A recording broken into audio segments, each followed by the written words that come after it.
Je vous prie de vous asseoir. Merci.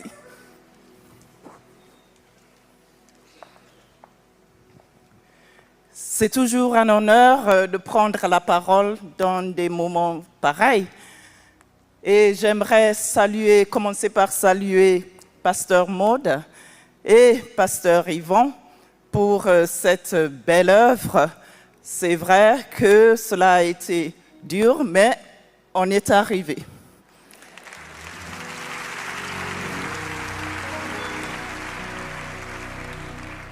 Je dis bonjour à tous les responsables religieux qui se trouvent au milieu de nous, ainsi que le maire de Croissy-Beaubourg.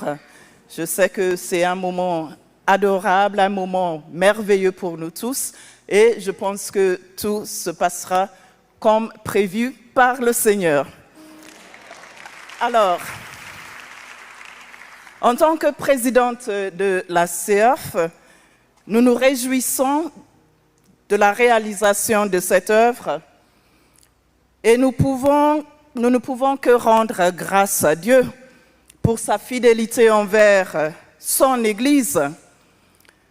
Ayant pris mes fonctions à la tête de la CEF tout récemment, je n'ai pas été personnellement impliquée dans le processus de l'accompagnement de l'Église. Et cela a été dit, ce travail a été effectué par celui qui m'a précédé, le pasteur Boulanga Liré, qui est le premier, en effet, président de la CEF. Je me plais à dire qu'en ce qui concerne la construction de cet édifice, j'ai pris le train lorsqu'il était déjà à quai, prêt au départ pour de nouveaux horizons, selon et sous la direction du Seigneur. Je peux tout de même dire avec Ecclésiaste, mieux vaut la fin d'une chose que son commencement.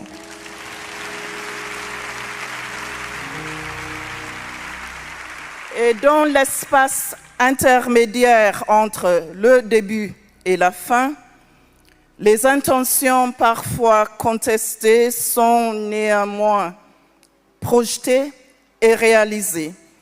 C'est dire qu'il ne s'agit pas là d'une fin en soi, mais plutôt le début, l'inauguration d'un nouveau moment, d'une nouvelle ère.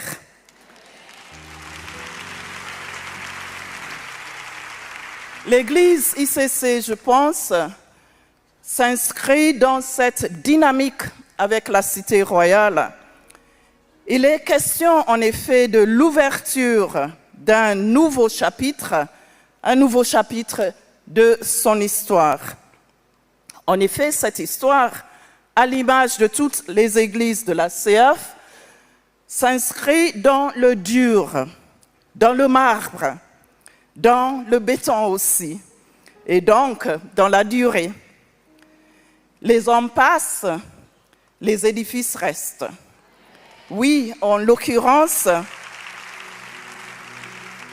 ils restent pour témoigner du passage indélébile des hommes, des chrétiens protestants, des protestants, plus précisément du protestantisme français.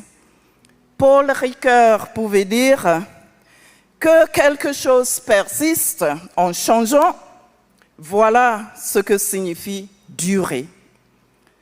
Non seulement l'édifice s'installe dans le temps, il s'installe et s'inscrit également dans un espace donné, comme en témoigne son appellation Cité royale. C'est-à-dire, il vit dans un temps précis, en tant que chrétien protestant, mais dans un espace laïque où il accueille un vivre ensemble harmonieux accompli parallèlement en Église et en société. Marquer sa présence dans la cité en y témoignant du Christ ressuscité Voilà, je crois, la mission qu'incarnent les églises protestantes et celle également de la CEAF. Pour ce faire, pour courir avec la vision qui anime nos églises, il faut constamment, avec l'aide du Tout-Puissant, se réinventer, être perpétuellement en mouvement. Et les verbes qui me viennent à l'esprit, les voilà: créer, recréer, innover et, en bon protestant, se réformer, et cela constamment et sans relâche. Ces notions qui traduisent le mouvement, le dynamisme de l'être, l'essence même de nos valeurs, s'inscrivent dans un protestantisme où le rajeunissement de la population se fait sentir.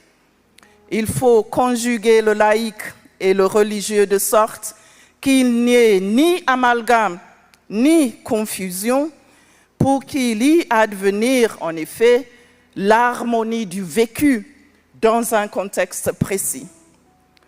La transformation de l'ordinaire à l'extraordinaire, du banal à la royauté, pour le réinjecter ensuite dans la cité, cela relève de l'exploit, un exploit dont seul Dieu est capable.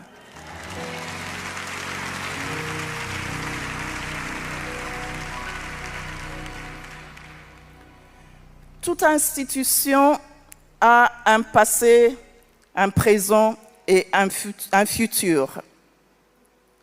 La cité royale en a également.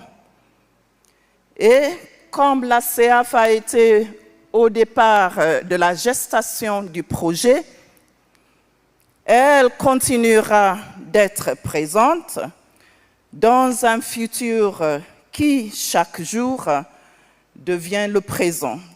Et je cite encore Paul Ricoeur, c'est là le paradoxe le plus profond de la mémoire.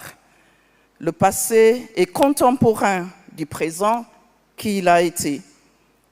Et notre prière, c'est que la cité royale, en s'inscrivant dans le temps et dans l'espace, devienne le lieu où la gloire de la dernière maison sera plus grande que celle de la première.